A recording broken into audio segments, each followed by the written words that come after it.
संसद के शीतकालीन सत्र का चौथा दिन आज लोकसभा में ध्वनिमत से पारित जम्मू कश्मीर से जुड़े दोनों विधेयक आज राज्यसभा में पारित कराने के लिए हैं सूचीबद्ध। वहीं लोकसभा में केंद्रीय विश्वविद्यालय संशोधन विधेयक 2023 पर होगी चर्चा।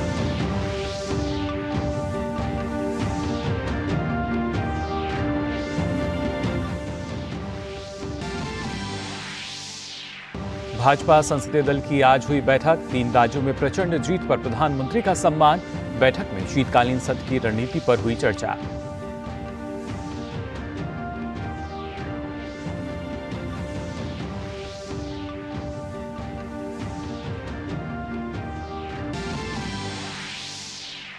तेलंगाना में कांग्रेस नेता रेवंत रेड्डी की ताजपोशी आज। मुख्यमंत्री पद की लेंगे शपथ। हैदराबाद में आयोजित शपथ ग्रहण समारोह में कई दिग्गज होंगे शामिल।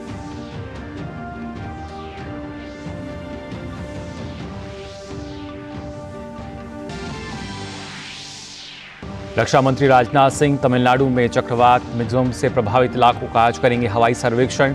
तमिलनाडु के मुख्यमंत्री के साथ बैठक में राहत और बचाव कार्यों की भी करेंगे समीक्षा।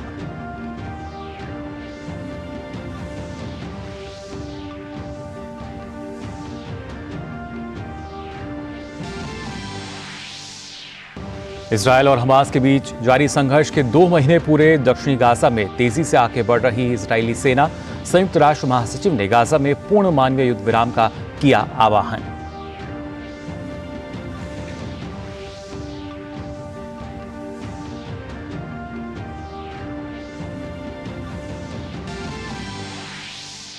और जूनियर पुरुष हॉकी विश्व कप में आज भारत का स्पेन से होगा सामना। पहले मैच में कोरिया को हराने वाली टीम इंडिया जीत का सिलसिला बरकरार रखने के इरादे से उतरेगी मैदान पर।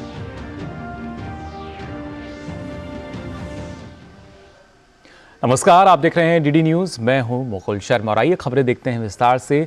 लोकसभा में आज 2023-24 के लिए अनुदान की अनुपूरक मांगों और 2020-21 के लिए अतिरिक्त अनुदान की मांगों को चर्चा और पारित करने के लिए सदन में रखा जाएगा। इसके अलावा लोकसभा में केंद्रीय विश्वविद्यालय संशोधन विधेयक 2023 को भी चर्चा के बाद पारित किया जाना है। वहीं राज्यसभा में देश में आर्थिक स्थिति पर चल रही अल्पकालिक चर्चा आज भी जारी रहेगी। इसके अलावा जम्मू और कश्मीर आरक्षण संशोधन विधेयक पर भी चर्चा होगी। आपको बता दें, जम्मू कश्मीर पुनर्गठन संशोधन विधेयक 2023 को अब चर्चा के बाद राज्यसभा से पारित किया जाना है। लोकसभा इन दोनों विधेयकों को बुधवार को ही पारित कर चुकी है। वहीं कानून मंत्री अर्जुन राम मेघवाल निरसन और संशोधन विधेयक 2023 को चर्चा के बाद पारित करने के लिए सदन में रखेंगे।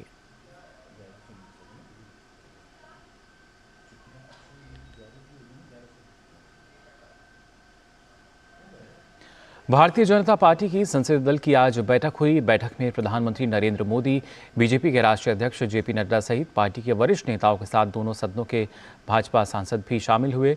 बैठक में प्रधानमंत्री मोदी को तालियों की गड़गड़ाहट के साथ उनका स्वागत किया गया। राजस्थान, मध्य प्रदेश और छत्तीसगढ़ में मिली प्रचंड जीत पर भाजपा प्रधानमंत्री मोदी को सम्मानित भी किया गया। संसदीय कार्य मंत्री प्रहलाद जोशी ने बैठक के बाद कहा कि प्रधानमंत्री नरेंद्र मोदी ने नारी, युवा, किसान और गरीब के विकास पर जोर दिया।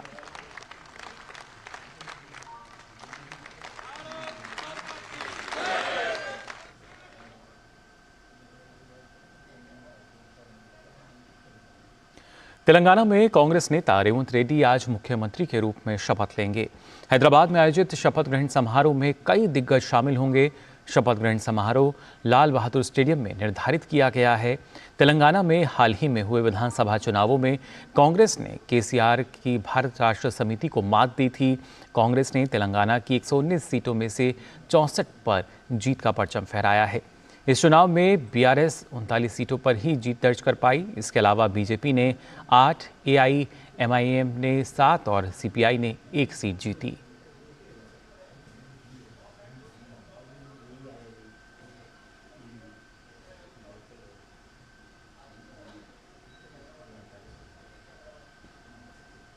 रक्षा मंत्री राजनाथ सिंह आज चक्रवाती तूफान मिग्जोम से प्रभावित क्षेत्रों का हवाई सर्वेक्षण करेंगे। रक्षा मंत्री तमिलनाडु के बाढ़ प्रभावित क्षेत्रों का दौरा करेंगे। केंद्रीय मंत्री डॉक्टर एल मुरुगन भी रक्षा मंत्री के साथ दौरे पर रहेंगे। हवाई सर्वेक्षण के बाद रक्षा मंत्री तमिलनाडु के मुख्यमंत्री एम.के. स्टालिन के साथ बैठक करेंगे। इसके साथ ही राहत और बचाव कार्यों की समीक्षा भी करेंगे। चक्रवाती तूफान मिगजॉम ने तमिलनाडु में काफी नुकसान पहुंचाया है। इसे लेकर राहत और बचाव कार्य युद्ध स्तर पर जारी है।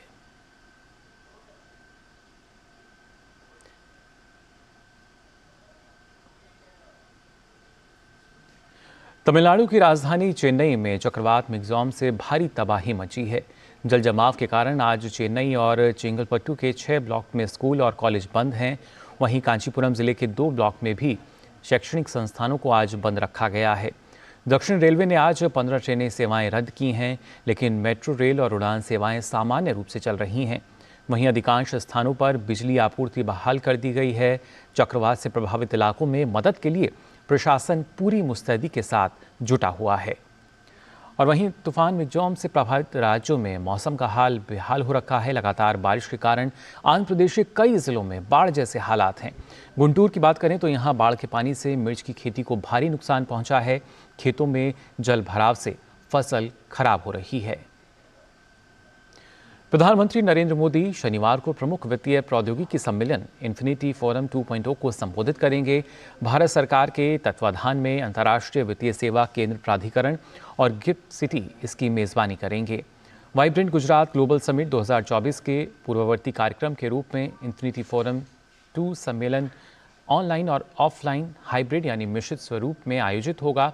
इन्फिनिटी फोरम वित्तीय सेवाओं का वैश्विक मंच है, जहां प्रगतिशील विचार, सामायिक समस्याओं, विश्व भर से नवाचार प्रौद्योगिकी की खोज की जाती है, चर्चा की जाती है और समाधान और अवसरों में बदला जाता है। सम्मेलन में गुजरात के मुख्यमंत्री भूपेंद्र पटेल, केंद्रीय वाणिज्य और उद्योग मंत्री पीयूष गोयल, रेल, संचार और सूचना प्रौद्योगिकी मंत्री अश्विनी वैष्णव शामिल होंगे। रवांडा के विदेश मंत्री डॉक्टर विसेंट बिरुता 2 दिन के भारत दौरे पर नई दिल्ली पहुंचे। विदेश मंत्रालय के अधिकारी और भारत की रवांडा उच्चायुक्त मुंकागिरा जैकलीन ने डॉक्टर बिरुता का स्वागत किया। अपनी यात्रा के दौरान वे विदेश मंत्री डॉक्टर एस जयशंकर से द्विपक्षीय सहयोग पर बातचीत करेंगे। विदेश मंत्री बिरुता का दौरा दोनों देशों की साझेदारी को नया आयाम देगा। राष्ट्रीय सुरक्षा सलाहकार अजीत डोभाल कोलंबो सुरक्षा कॉन्क्लेव की 6ठी एनएसए स्तरीय बैठक में भाग लेने के लिए मॉरिशस पहुंचे। कोलंबो सुरक्षा कॉन्क्लेव में भारत, श्रीलंका और मालदीव शामिल हैं। कोलंबो सुरक्षा कॉन्क्लेव की 5वीं राष्ट्रीय सुरक्षा सलाहकार स्तरीय बैठक पिछले साल 9 मई को मालदीव द्वारा आयोजित की गई थी। इस दौरान एनएसए ने समुद्री सुरक्षा, आतंकवाद और कट्टरपंथ का मुकाबला करने में सदस्य और पर्यवेक्षक देशों के बीच घनिष्ठ सहयोग के महत्व पर चर्चा की थी। बैठक में चौथे सदस्य के तौर पर मॉरिशस को शामिल किया गया। बांग्लादेश और सेशेल्स ने पर्यवेक्षक के रूप में भाग लिया। आज भारतीय सशस्त्र सेना झंडा दिवस है। भारतीय सेना की बहादुरी, त्याग व समर्पण के सम्मान व वीर शहीदों की स्मृति में 7 दिसंबर को हर वर्ष ये मनाया जाता है। यह खास दिन है 1949 से मनाया जा रहा है।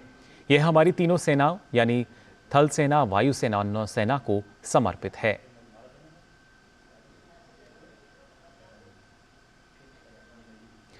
सशस्त्र सेना झंडा दिवस पर रक्षा मंत्री राजनाथ सिंह ने हमारे वीर सैनिकों के शौर्य को याद किया।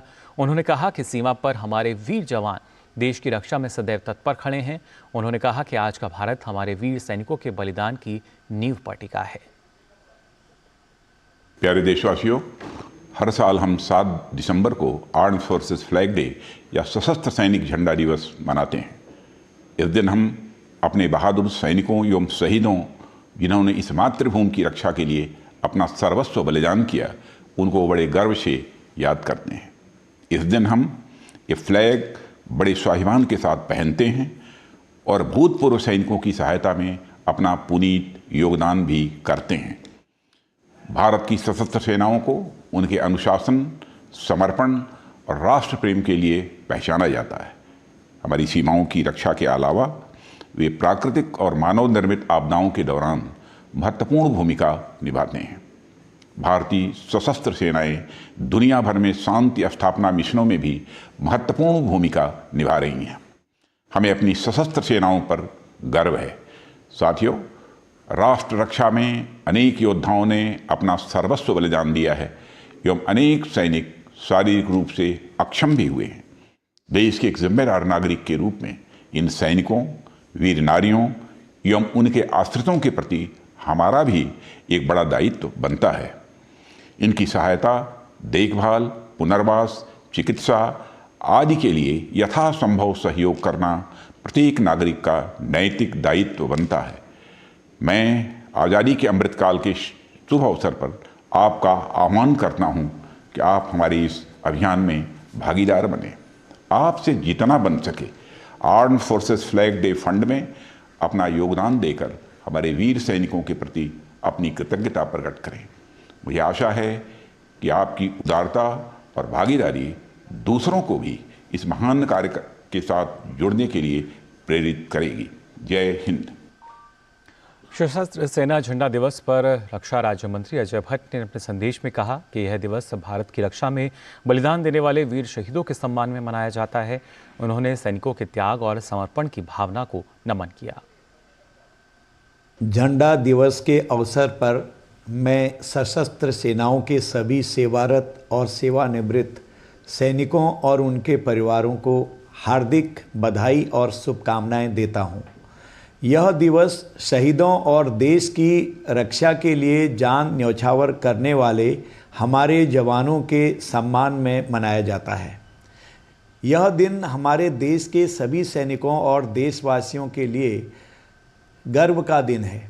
हमारे देश के वीर जवान देश की सरहद पर 24 घंटे हर मौसम में देश की रक्षा में अपना सर्वोपरि योगदान देते हैं।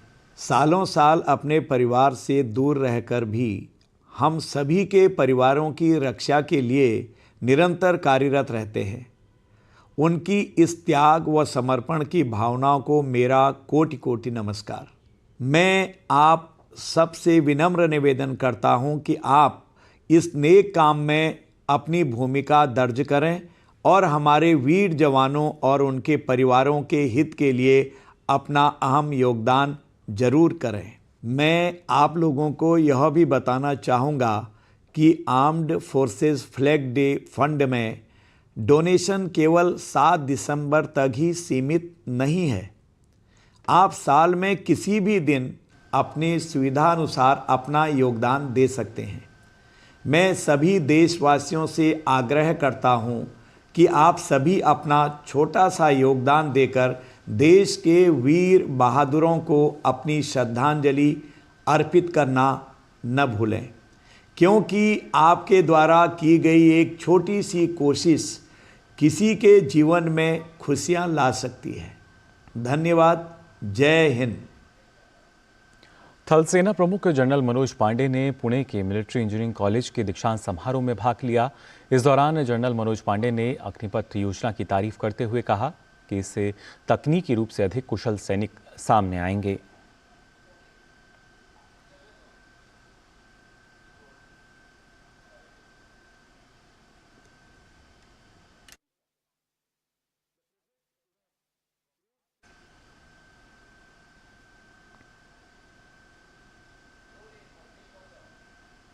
Introduction of the Agnipath scheme has been a path-breaking manpower intake and management methodology. This will ensure a youthful profile and bring in more technologically adept and oriented soldiers into our rank and file. The service of the scheme will also ensure that the best of the best are retained as the core manpower at the cutting edge level of our unit at the end of the 4 years of their service commitment. Rajasthan में श्री राष्ट्रीय राजपूत करणी सेना के राष्ट्रीय अध्यक्ष सुखदेव सिंह गोगामेडी का पार्थिव शरीर अंतिम दर्शन के लिए जयपुर के राजपूत सभा भवन लाया गया। सुखदेव सिंह गोगामेडी का आज अंतिम संस्कार उनके पैतृक गांव गोगामेडी में किया जाएगा। इससे पहले कल सुखदेव सिंह की हत्या के विरोध में राजपूत समाज ने धरना दिया था। इसके बाद पुलिस ने समाज की 11 मांगें मान लीं। सहमति के अनुसार मामले की जांच NIA से कराई जाएगी। साथ ही श्यामनगर थाना प्रभारी मनीष गुप्ता और 2 कांस्टेबल को सस्पेंड किया गया है। DGP उमेश मिश्रा ने गोली मारने वाले दोनों हत्यारों पर 5-5 लाख रुपए का इनाम घोषित किया है।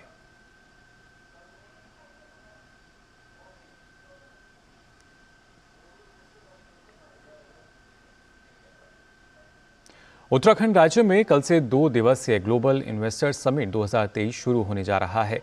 उत्तराखंड के मुख्यमंत्री पुष्कर सिंह धामी ने ग्लोबल इन्वेस्टर समिट का उद्देश्य इकोलॉजी और इकोनॉमी के बीच समन्वय स्थापित करके रोजगार सृजन और सतत विकास के लक्ष्यों को पूरा करना बताया।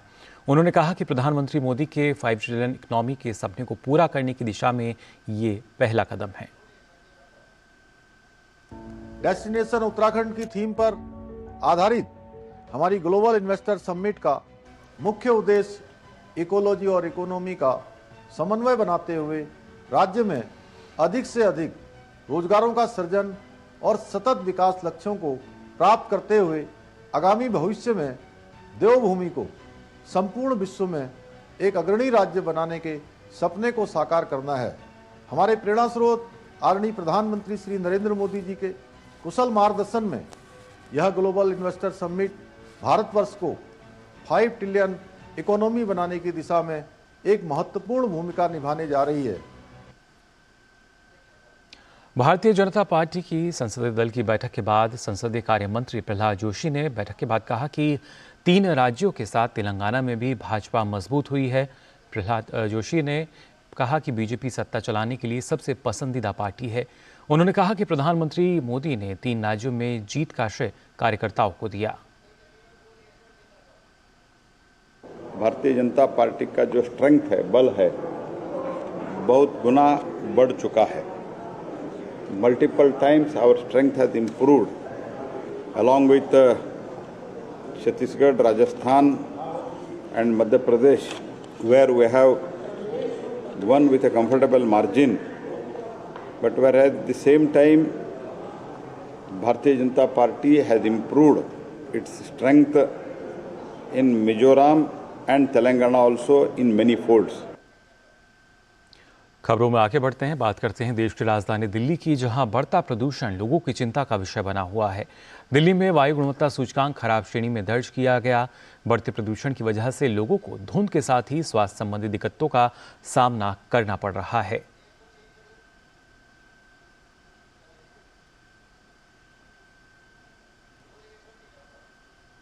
पॉल्यूशन की वजह से काफ़ी दिक्कत आती है। जैसे हम अगर ट्रेनिंग करते हैं तो हमारे सीधा गले में लगता है पॉल्यूशन एंड मतलब को सांस लेने में थोड़ी दिक्कत होती है, तो जिसकी वजह से हमारी ट्रेनिंग पे इफेक्ट पड़ता है। विंटर भी है एंड विंटर में पॉल्यूशन ज़्यादा है, तो उसकी वजह से जब हमारे लंग्स में थोड़ी प्रॉब्लम आती है तो हम कम ट्रेनिंग करने की सोचते हैं। हम ज़्यादा से ज़्यादा पानी पीने की कोशिश करते हैं ताकि हमारा गला चोक ना हो, एंड कभी कभार बीच में कुछ 2 मिनट के ब्रेक ले लेते हैं ताकि हम लोग सेफ रहे। गाड़ियों की वजह से थोड़ा प्रदूषण है, जैसे गाड़ियों का जैसे जाम है, इसकी वजह से ज़्यादा प्रदूषण है सर। निकलना चाहिए, जगह जगह जाम है। पहाड़गंज देख लो, इधर देख लो, लाल किला देख लो, बहुत जाम मिलता है सर। बहुत गाड़ियों का है प्रदूषण। दिक्कत मतलब सांस फूलती है, दिखता नहीं ज़्यादातर इसलिए, और चेहरे में लगता है दर्द होने लग जाता है सर वगैरह में, उसकी वजह से। और आइए बात करते हैं विकसित भारत संकल्प यात्रा की।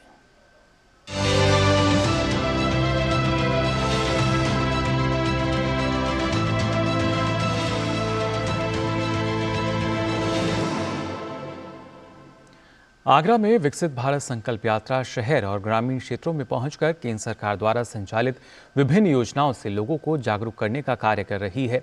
इस दौरान लाभार्थियों ने अपने जीवन में आए बदलाव के बारे में भी जानकारी दी। विकसित भारत संकल्प यात्रा नगर निगम क्षेत्र के शिल्पग्राम परिसर पहुंची। कार्यक्रम का शुभारंभ पूर्व मंत्री विधायक डॉक्टर जीएस धर्मेश द्वारा किया गया। इस दौरान विधायक डॉक्टर जीएस धर्मेश द्वारा विकसित भारत के लिए शपथ भी दिलाई गई।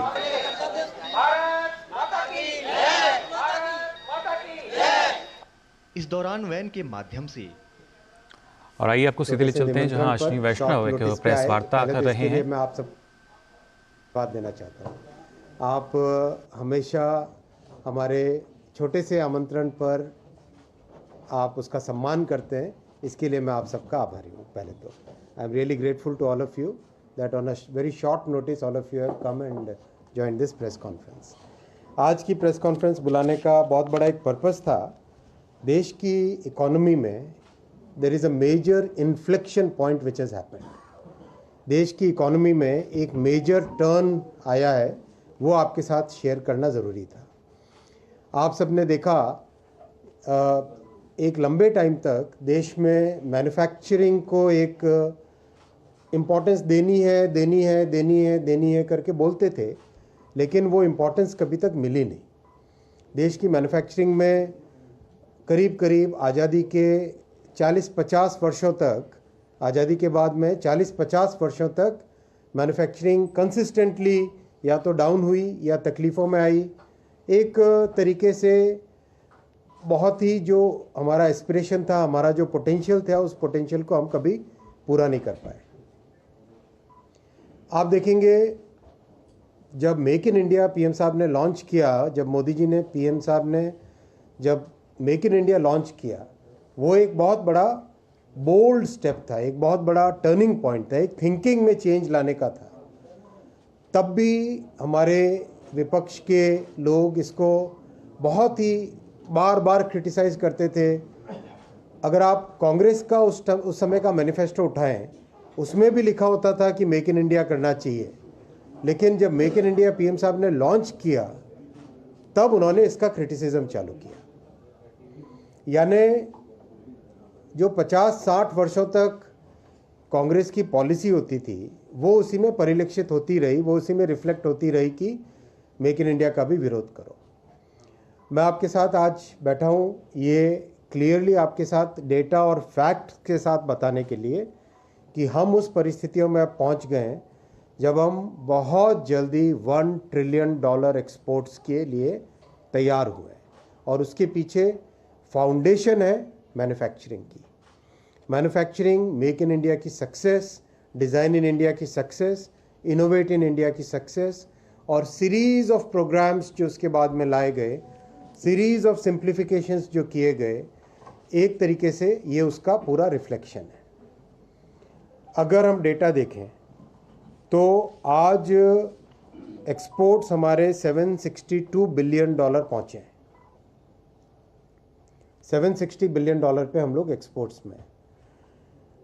इस एक्सपोर्ट्स की अब हमें डाइवर्सिटी समझने की ज़रूरत है। सबसे पहला पॉइंट, आज गुड्स का एक्सपोर्ट, मर्चेंडाइज, प्रोडक्ट्स जो हम बनाते हैं, उन चीज़ों का एक्सपोर्ट सबसे पहले हमें देखना चाहिए। लंबे टाइम तक एक्सपोर्ट्स में सर्विसेज की हमेशा ज़्यादा संख्या रहती है, लंबे टाइम तक। अब आप देखो गुड्स का एक्सपोर्ट ज़्यादा होने लगा है, $453 बिलियन है गुड्स का एक्सपोर्ट। सर्विसेज का एक्सपोर्ट है $309 बिलियन। आप देख रहे हो मैं किस इन्फ्लेक्शन पॉइंट की बात कर रहा हूँ। ये एक बहुत बड़ा टर्निंग पॉइंट है, बहुत बड़ा एक चेंज आया है, बहुत बड़ा एक इन्फ्लेक्शन पॉइंट है जिसमें देश की इकोनॉमी एक तरीके से चेंज हो रही है, उसका एक रिफ्लेक्शन। और उसका साधारण मानवी पे क्या असर पड़ता है, उसका ह्यूमन एंगल क्या है, वो मैं अभी बताऊंगा आपको। मर्चेंडाइज एक्सपोर्ट से, यानी गुड्स के एक्सपोर्ट से, यानी मैन्युफैक्चरिंग बेस्ड एक्सपोर्ट से, इसका असर साधारण से साधारण मानवी पे बहुत बड़ा उसका असर पड़ता है। हर नागरिक पे असर पड़ता है इसका।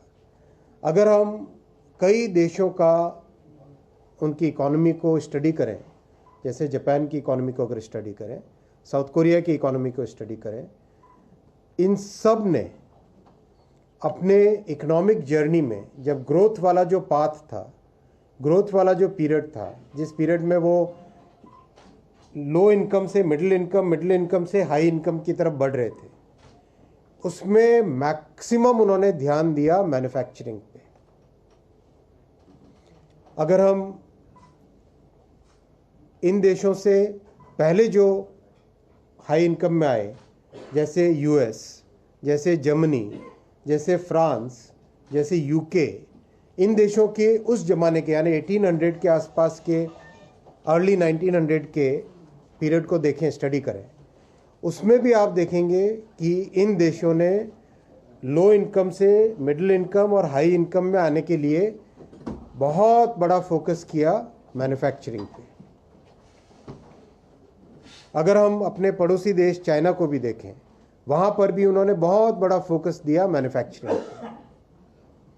यानी हमारे समकक्ष जितनी इकोनॉमीज़ हैं, हमारे बराबर की साइज़ के जितने देश हैं, हमारे इस ग्रोथ के पाथ में जितने देश गुजर चुके हैं, उन सब ने अपने देश में, अपनी इकोनॉमी में, अपनी अर्थव्यवस्था में मैन्युफैक्चरिंग को बहुत बड़ा एक स्थान दिया था।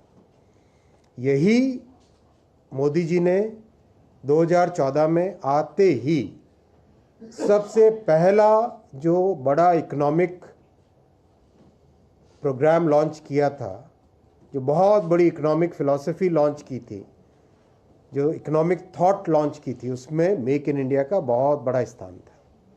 तो मैं इसीलिए आपके साथ आज बैठा हूँ कि आपको बताऊँ मेक इन इंडिया की सक्सेस के कारण किस तरह से आज एक्सपोर्ट्स में मर्चेंडाइज का यानी गुड्स का कंपोनेंट एक सिग्निफिकेंट मात्रा में बढ़ गया है, और जिस तेज़ी से अभी ग्रोथ हो रही है उसका अगर उदाहरण दें, और जो डाइवर्सिफिकेशन हुआ है उसका अगर हम उदाहरण दें, तो आपको लगेगा कि किस तरह से साधारण मानवी के जीवन में बड़ा फ़र्क आया है। इससे मैन्युफैक्चरिंग बेस्ड ग्रोथ से क्या होता है सबसे बड़ा फ़र्क, कि हमारे जो ग्रामीण क्षेत्रों में जब लोग इकोनॉमी के एक लेवल से ऊपर बढ़ते हैं, मिडिल इनकम, लो इनकम से मिडिल इनकम की तरफ जाते हैं, तो लोगों की इच्छा होती है कि अच्छी फैक्ट्री में काम करें। खेत में काम सरप्लस अगर हो जाता है, खेत में अगर लेबर सरप्लस हो जाता है, उस लेबर को एब्जॉर्ब करने के लिए मैन्युफैक्चरिंग चाहिए होती है। और यही इसके पीछे पूरी थॉट प्रोसेस थी कि मैन्युफैक्चरिंग में बहुत बड़ा रोजगार बढ़े। आज अगर हम फॉर्मल एम्प्लॉयमेंट यानी प्रोविडेंट फंड में जो रजिस्ट्रेशन होते हैं उस डेटा को देखें, बहुत ही महत्वपूर्ण विषय है ये, उस डेटा को देखें। वो डेटा आपको देश में कितना फॉर्मल एम्प्लॉयमेंट हो रहा है वो दिखाता है। और हम जानते हैं कि देश में फॉर्मल एम्प्लॉयमेंट जितना है, कम से कम 2 गुना उसका इनफॉर्मल एम्प्लॉयमेंट होता है। जो फॉर्मल एम्प्लॉयमेंट पहले करीब करीब 6 लाख महीने का होता था, यानी साल भर का 70 लाख के आसपास, वो आज महीने का 14 लाख 15 लाख आ गया है एवरेज। महीने का 14 लाख 15 लाख का मतलब हुआ साल का होता है करीब करीब 1 करोड़ 80 लाख के आसपास। ये आप बहुत स्पष्ट तौर पे सोचिए कि ये कितनी बड़ी एक इकोनॉमी में परिवर्तन आया है, और इसका ज़मीन पे असर दिखता है। मोदी जी ने 2 करोड़ एम्प्लॉयमेंट अपॉर्चुनिटीज़ का साल का जो लक्ष्य तय किया था देश के लिए, वो लक्ष्य अब पूरा होता हुआ दिखता है। और उसके पीछे बहुत बड़ा फैक्टर है मैन्युफैक्चरिंग का, बहुत बड़ा फैक्टर है मेक इन इंडिया का। अब मैं आपको इसकी डाइवर्सिटी का उदाहरण दूंगा। किस तरह से पहले जैसे 2-4 कमोडिटीज़ होती थी जो एक्सपोर्ट होती थी। नाम के वास्ते अगर हम लेते उस ज़माने में, आज से 10 साल 12 साल 15 साल पहले अगर बात करते, तो मैक्सिमम एक्सपोर्ट पेट्रोलियम का होता था, क्योंकि पेट्रोलियम जो आता था उसको रिफ़ाइन करते थे, रिफ़ाइन करके वापस एक्सपोर्ट होता था।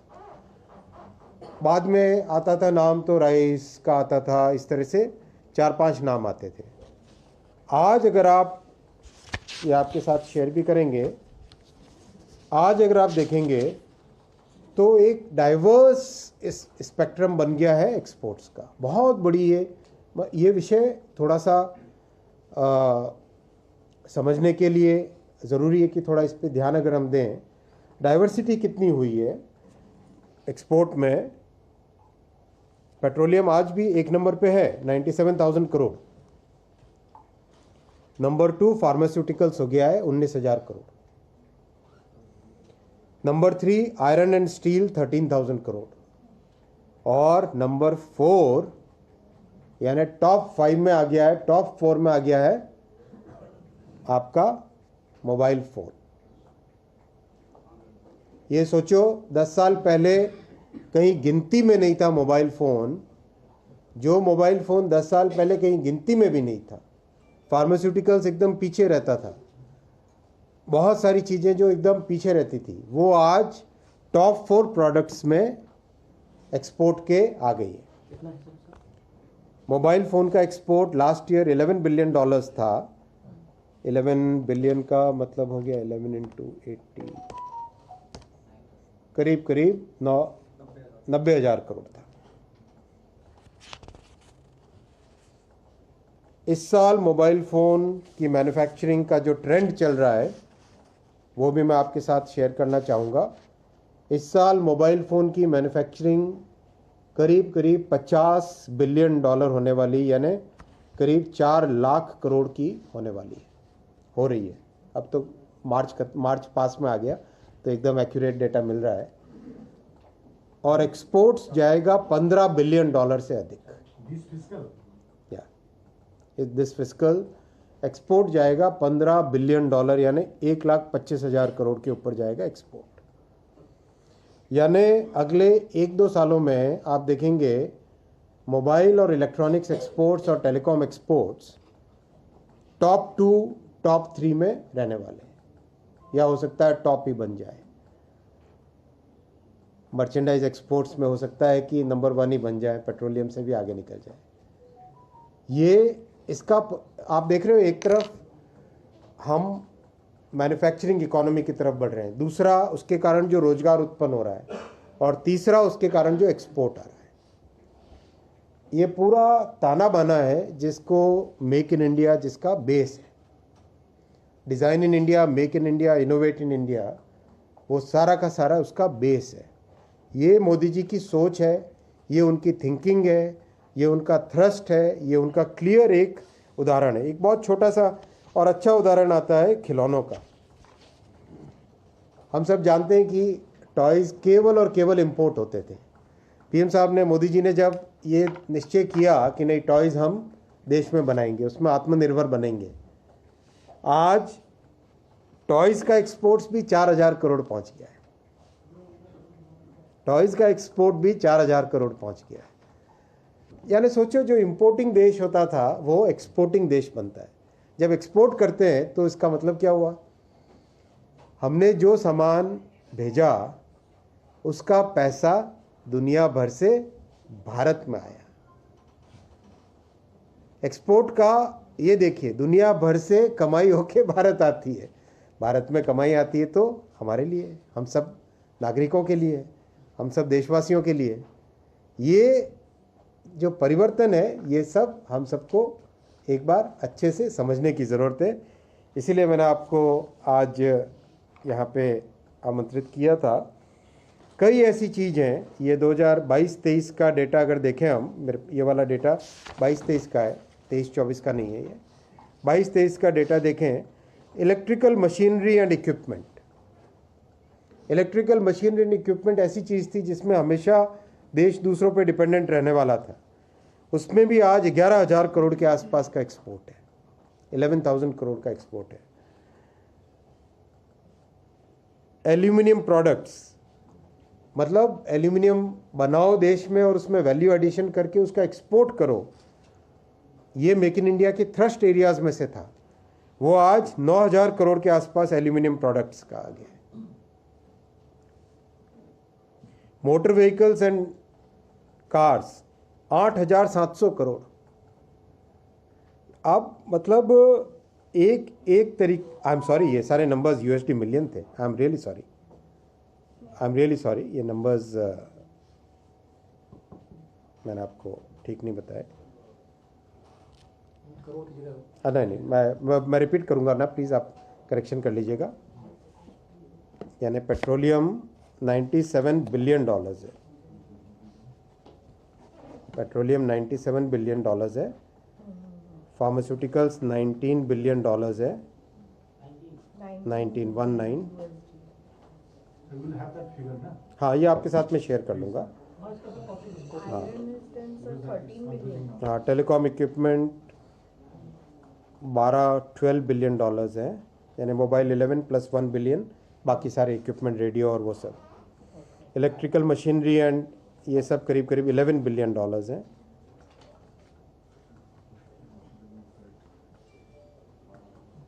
एल्यूमिनियम $8 बिलियन है। मोटर व्हीकल्स $8.7 बिलियन है।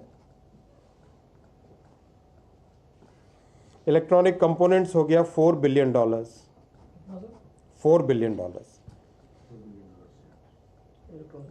कंपोनेंट्स। ये मैं आपके साथ शेयर कर लूँगा ताकि डेटा एक्यूरेट रहे आपके पास। ये वाला डेटा मैं आपके साथ शेयर ही कर लूँगा। 22-23 last fiscal. Iron and steel का था $13 बिलियन। पर जो थीम है वो थीम एग्जैक्टली वही है जो मैं आपके साथ शेयर कर रहा था कि डाइवर्स हुआ है, मैन्युफैक्चरिंग बढ़ी है और मैन्युफैक्चरिंग के कारण एम्प्लॉयमेंट बढ़ा है, उसमें फॉर्मल एम्प्लॉयमेंट जो बढ़ा है, और बहुत ही सिग्निफिकेंट जो चीज़ें कभी हम सोचते नहीं थे भारत में मैन्युफैक्चर होकर एक्सपोर्ट होएगी, वो चीज़ें आज अब एक तरीके से उसमें हम एक्सपोर्ट का पावर हाउस बन रहे हैं एक एक करके। जैसे मोबाइल फ़ोन टॉप 4 में आ गया, टेलीकॉम इक्विपमेंट टॉप 4 में आ गया, उस तरह से। आपको सीधा ले चलते हैं विज्ञान भवन, जहां राष्ट्रपति एक कार्यक्रम में मौजूद हैं और संबोधित कर रही हैं। ऑर्गेनाइजेशन के निदेशक श्री हर्षपति सिंघानिया जी, IIM लखनऊ की निर्देशक डॉक्टर अर्चना शुक्ला जी, सभी पुरस्कार विजेता, वरिष्ठ अतिथिगण, देवियों और स्वजनों, सभी को मेरा नमस्कार। आज के इस कार्यक्रम पे भाग लेकर मुझे बहुत प्रसन्नता हो रही है। सबसे पहले मैं सभी पुरस्कार विजेताओं को बहुत बहुत बधाई देती हूँ। IIM लखनऊ और JK ऑर्गेनाइजेशन के द्वारा आयोजित इस कार्यक्रम में न केवल व्यक्तिगत उपलब्धियों का सम्मानित किया जा रहा है, बल्कि नेतृत्व में नैतिकता और समाज के समावेशी विकास के लिए प्रतिबद्धता को भी रेखांकित किया जा रहा है। आज इस कार्यक्रम में सम्मानित सभी awardees Shri Sanjiv Bajaj, Shri Nitin Kamath, doctor B Mohan, doctor Ritu Karidhal Srivastava, doctor Jamuna Tudu और श्री पीयूष तिवारी ने अलग अलग क्षेत्रों में प्रभावी और प्रेरणादायक नेतृत्व के उदाहरण पेश किए हैं। देश के प्रमुख उद्यमी श्री लक्ष्मीपत सिंघानिया के नाम से स्थापित इस पुरस्कारों का उद्देश्य उद्योग और व्यापार जगत में नैतिकता और परिवर्तनकारी सोच तथा कार्यों को प्रेरणा देता है।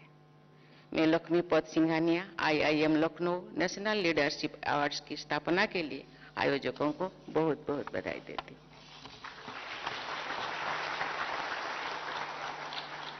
देश के उत्कृष्ट मैनेजमेंट शिक्षण संस्थान IIM लखनऊ का मार्गदर्शन आदर्श वाक्य सुप्रबंधे राष्ट्र समृद्धि है, जिसका भावार्थ है अच्छे प्रबंधन में राष्ट्र की समृद्धि निहित है। यह मोटो लीडरशिप एथोस के सार को समुचित रूप से व्यक्त करता है। मुझे ये जानकर प्रसन्नता होती है कि IIM लखनऊ जैसे शिक्षण संस्थान भविष्य के उद्योग तथा व्यापार का ऐसा नेतृत्व तैयार करने में संलग्न है जिसके मूल में सतत विकास और सामाजिक कल्याण की सोच है। मैं इस कल्याणकारी और दूरदर्शी सोच के लिए IIM लखनऊ की पूरी टीम को बधाई देती हूँ।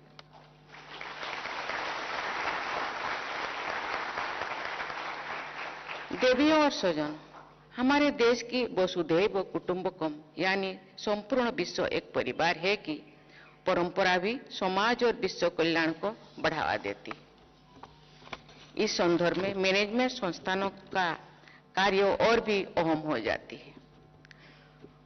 उत्पादन और उत्पादकता बढ़ाने की अंधी दौड़ में मानवता को हानि पहुंचाई है। जलवायु परिवर्तन और इकोलॉजिकल डिस्टर्बेंसेस उसी का परिणाम है। आज पूरा विश्व इसी चुनौती से जूझ रहा है। इसी तरह प्रॉफिट मैक्सिमाइजेशन की अवधारणा पाश्चात्य संस्कृति का हिस्सा हो सकती है, लेकिन भारतीय संस्कृति में इस अवधारणा को प्राथमिकता नहीं देगी है। परंतु उद्यमशीलता को भारतीय संस्कृति में प्रतिष्ठा दी गई है। नैतिकतापूर्ण अर्थोपार्जन को पुरुषार्थ माना गया है। आज भारत के युवा स्वरोजगार की संस्कृति को अपना रहे हैं। ये एक अच्छी बात है। भारत दुनिया का तीसरी सबसे बड़ा स्टार्टअप इकोसिस्टम है। आज भारत में यूनिकॉर्न्स की संख्या भी 100 से अधिक है। भारत का नाम विश्व के सबसे बेहतर यूनिकॉर्न हब्स में लिखा जाता है। ये हमारे देश की युवाओं के टेक्निकल नॉलेज के अलावा उनके मैनेजमेंट स्किल्स और बिजनेस लीडरशिप का उदाहरण है। यही नहीं, भारत के युवा आज विश्व की लीडिंग टेक कंपनीज के हेड्स और सीईओज भी है। हमें देश के और अधिक प्रभावी तथा समावेशी विकास के लिए अपने मैनेजमेंट शिक्षण संस्थानों की शिक्षा पद्धति में भी कुछ बदलाव लाने होंगे। मैं आज यहाँ उपस्थित मैनेजर्स, एजुकेशनिस्ट और ऑर्गेनाइजेशनल हेड्स से कहना चाहूंगी कि इंडियन मैनेजमेंट स्टडीज को भारत की कंपनियों, उपभोक्ताओं और समाज से जुड़े। विदेशों में स्थित व्यवसायों पर केस स्टडीज और लेखों की जगह भारत में स्थित भारतीय और मल्टीनेशनल कंपनियों पर केस स्टडीज लिखे और पढ़ाई जानी चाहिए। आईएम लखनऊ में की जा रही रिसर्च को केवल विश्व प्रसिद्ध विदेशी जर्नल्स तक ही सीमित ना रखें। हमारी मैनेजमेंट इंस्टीट्यूट्स को अपनी रिसर्च का फोकस भारत में स्थित रिसर्च जर्नल्स पर भी रखना चाहिए। खास तौर से उन भारतीय जर्नल्स पर ध्यान देना चाहिए जो ओपन एक्सेस डोमेन में है और जिनकी पहुंच देश के विभिन्न हिस्सों में अध्ययनरत हर वर्ग के विद्यार्थियों और शोधकर्ताओं तक है। साथ ही इनका प्रचार विश्व स्तर पर होना भी चाहिए। मैनेजमेंट एजुकेशन में सर्वाधिक सम्मानित विचारकों में शामिल पीटर ड्रकर्स कहते थे कि वे अपनी मैनेजमेंट थ्योरीज के प्रमुख आधार सोशल साइंसेज से ग्रहण करते थे। यही होलिस्टिक मैनेजमेंट थॉट्स की पहचान है। हाल ही में उत्तराखंड में स्किल यारा टनल्स में से जिस तरह 41 मजदूरों को निकाला गया है, उनकी सराहना तो की ही जाती रही है, उस पर लीडरशिप स्टडीज की बात भी की जा रही है। विशेषकर लीडरशिप इन क्राइसिस और टीम वर्क इन क्राइसिस के लिए ये बहुत अच्छा और जीवंत विषय है। आज पूरे विश्व में artificial intelligence, augmented intelligence, generative AI, large language models इत्यादि पर दिन रात काम हो रही है। बहुत से लोगों को घबराहट भी हो रही है कि नौकरियां तो नहीं चली जाएगी। आज भारत में भी आई स्पिरिट और भाषिनी जैसे बहुत अच्छे प्रोजेक्ट्स चल रहे हैं। मैं आग्रह करूंगी कि एआई के सभी आयामों को मैनेजमेंट की शिक्षा से जोड़ा जाए। मैं मानती हूं कि जो एआई को जानकर इसका सही उपयोग करेगा, उसे एआई के कारण नौकरी खोने का कोई डर नहीं होना चाहिए।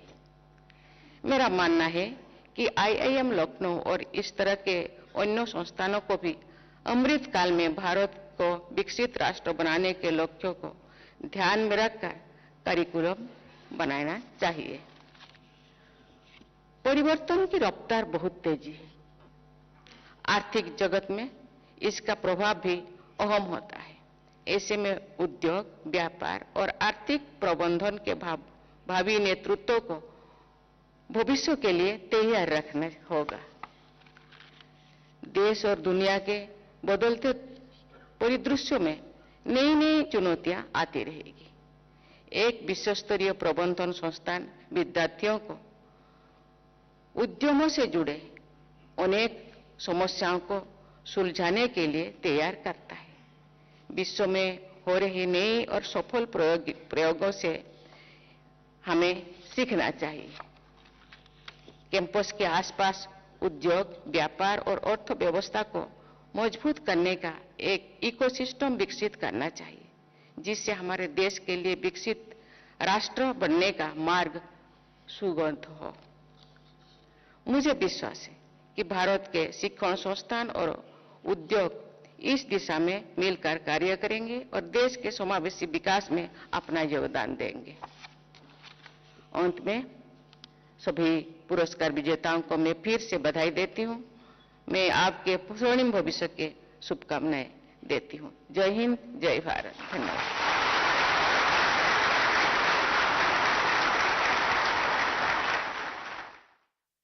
तो राष्ट्रपति द्रौपदी मुर्मू IIM लखनऊ के राष्ट्रीय नेतृत्व समारोह प्रसाद समारोह पे यहाँ पे वो संबोधन दे रही थी। उन्होंने कहा कि IIM जैसी जो संस्थान है उसमें भी अब पाठ्यक्रम में बदलाव की आवश्यकता है, क्योंकि ये नया भारत है जो कि विकसित भारत की तरफ बढ़ रहा है और ऐसे में ज़रूरी यही कि उसी तरीके से जो पाठ्यक्रम है उसमें भी बदलाव किया जाए।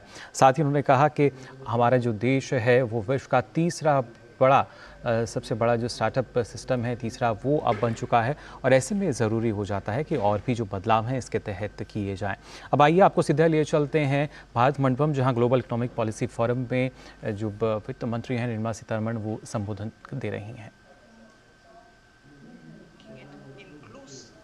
Development has to be inclusive, but the contribution towards these milestones will also have to be inclusive.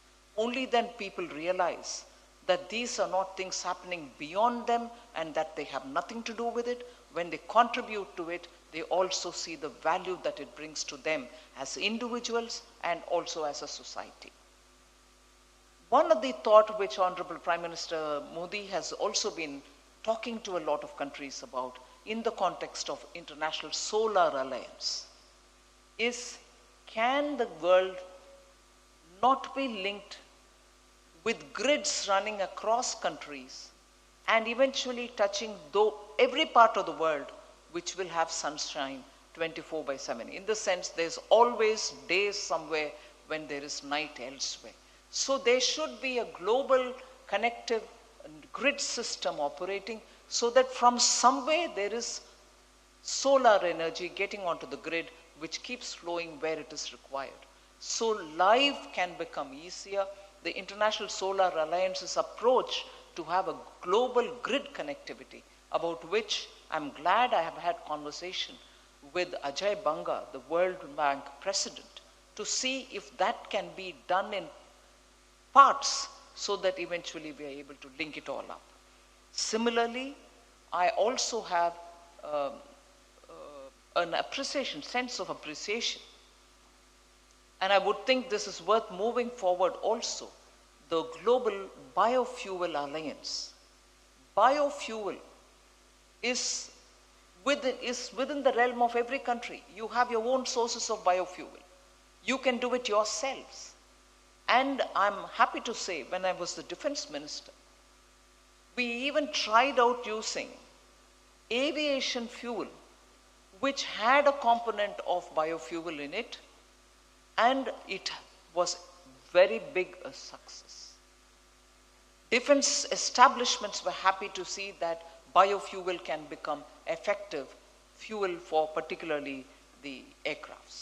So there are little but significant innovations happening, and I think we should move in that direction.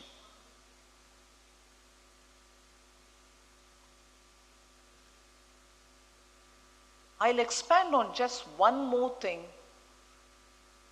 because I said we should have a think engine, not just a growth engine in the global south.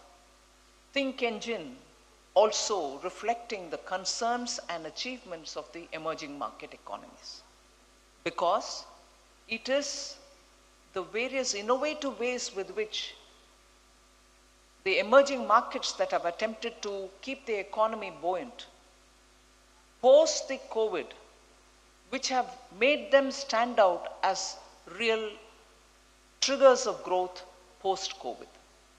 And therefore, it's worth picking up one or two of those achievements and benefiting from it, so that the engines are truly the fast-growing engines which can pull the entire global growth bogies which are waiting to move forward.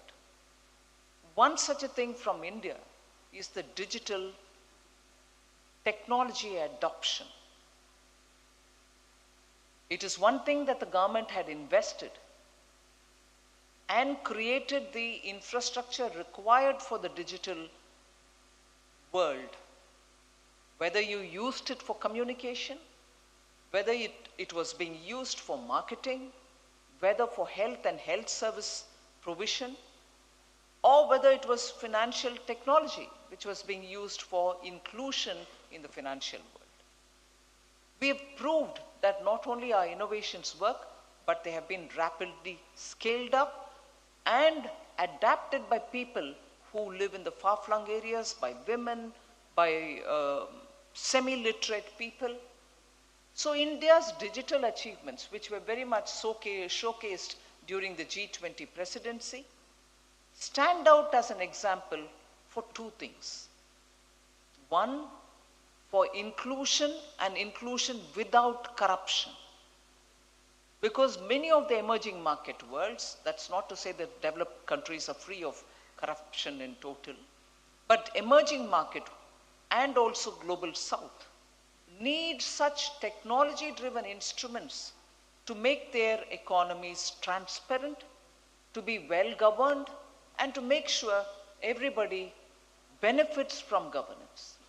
So India's fintech revolution, which actually showcases itself through the payment revolution that is happening digitally, has actually shown it is possible to have inclusion, better governance by saving money through technology. India, for instance, after having brought the direct benefit transfer to the accounts of the poor, government's money going to the accounts of the poor directly, have saved more than 2 trillion Indian rupees.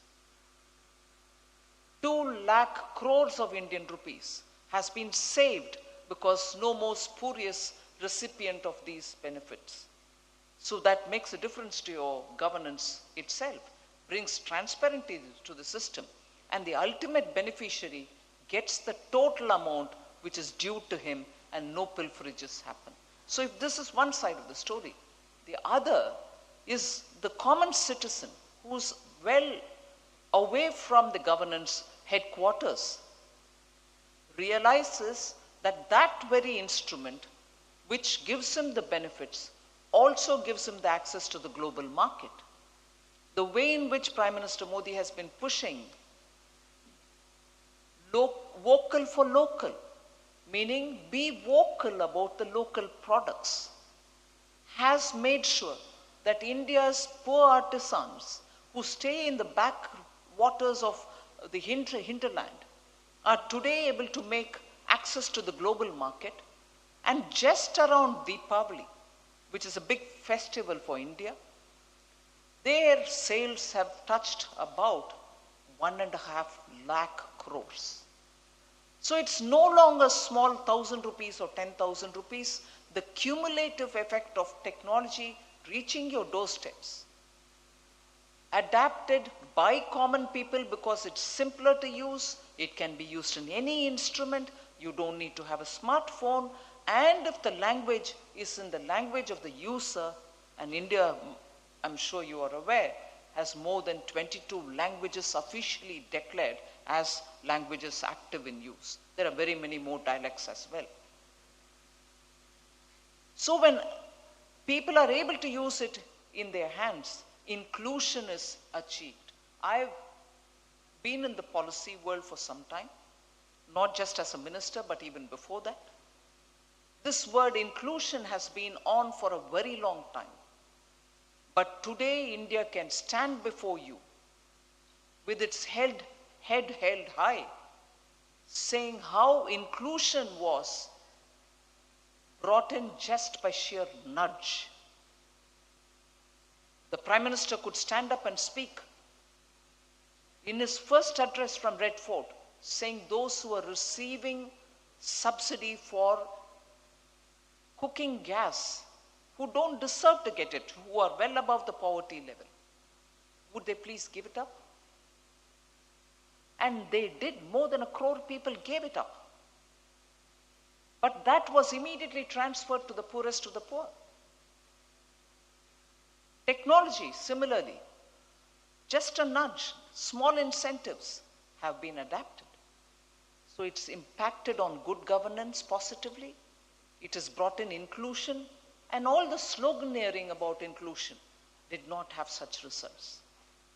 So my submission for this forum, which is meeting at a very critical time when the global thought process will have to be inclusive, is such examples are better in achieving inclusion, in achieving green goals, then, I'm sorry, I will take this opportunity and use this platform to say it, than a single mono-sided decision to bring in border adjustment taxes. I want to make my industry green, so I will impose on you a certain tax because you're coming up with non-green products, and with that money, I will make my industry green. The border adjustment tax logic just goes against the concern of the South, the global South. Every country will have to have resources generated to meet with the demands so that we are better adjusted to the green commitments that we've made globally. But cross-border imposition and that money going towards somebody else's green agenda, if anything, if I don't sound extreme and if you will indulge me for a minute, is not moral at all. वित्त मंत्री संबोधित कर रही थी इस कार्यक्रम में, जहां सीधे तौर पर उन्होंने कहा कि बड़े बदलाव जो हैं वो हमने देखे हैं इस अर्थव्यवस्था में भी, खास तौर से फिर चाहे डीबीटी का उन्होंने जिक्र किया जिसके ज़रिए काफ़ी मात्रा में जो बचत है वो भी की गई है, और इसके साथ साथ जो ग्लोबल साउथ की एक बुलंद आवाज़ जो है वो बनकर उभरा है भारत। फिलहाल जाना आपने तमाम बातों में, लेकिन इस बुलेटिन में बस इतना ही। मुझे दीजिए अनुमति। नमस्कार।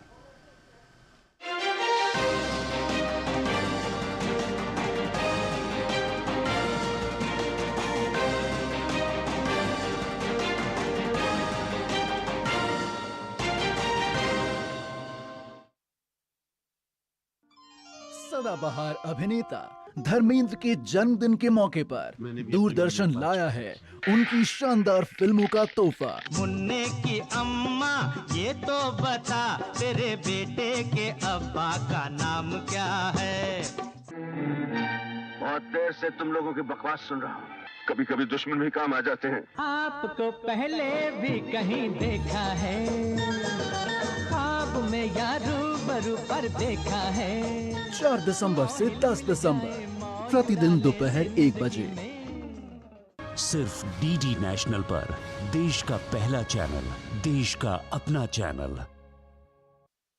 हमारे पद्म में इस बार मिलिए पद्म पुरस्कार से सम्मानित सहारनपुर के प्रगतिशील किसान सेठ पाल। किसानों के लिए एक जो मॉडल उन्होंने तैयार किया, उनसे प्रेरणा लेकर कितने ही युवा ऐसे हैं जो किसानी की ओर आकर्षित हो रहे हैं। विलुप्ति की कगार पर पहुंची विचूर गायों को संरक्षित करने का श्रेय जाता है प्रोफेसर सुषमा आइब को। उनके प्रयासों के कारण ही विचूर गायों की नस्ल को संयुक्त राष्ट्र ने अपनी सूची में शामिल किया। नागालैंड के टी सेनका राव, उन्होंने नागालैंड की एओ भाषा को संरक्षित करने का प्रयास किया, और इसमें 1, 2, 3 नहीं बल्कि 11 पुस्तकें वो इस भाषा में लिख चुके हैं। कश्मीर के बांडीपुरा के फैसल अली डार ने घाटी में एक खेल का माहौल तैयार किया। उनके इन तमाम प्रयासों के कारण उन्होंने हासिल किया पद्मश्री का सम्मान।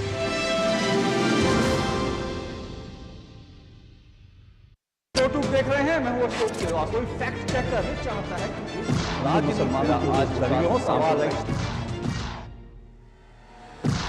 आसान नहीं होता सच के लिए लड़ना। जिसकी आवाज कोई नहीं बनेगा, उसकी आवाज हम बने। जो डर जाते हैं वो झूठ से कहां टकराते हैं।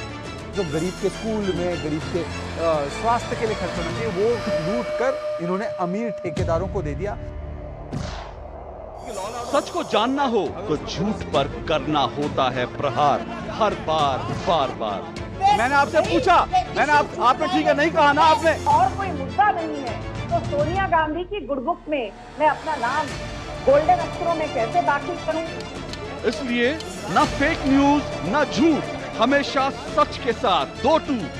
देखिए मेरे साथ 2-2 सोमवार से शुक्रवार रात 9 बजे सिर्फ डीडी न्यूज पर।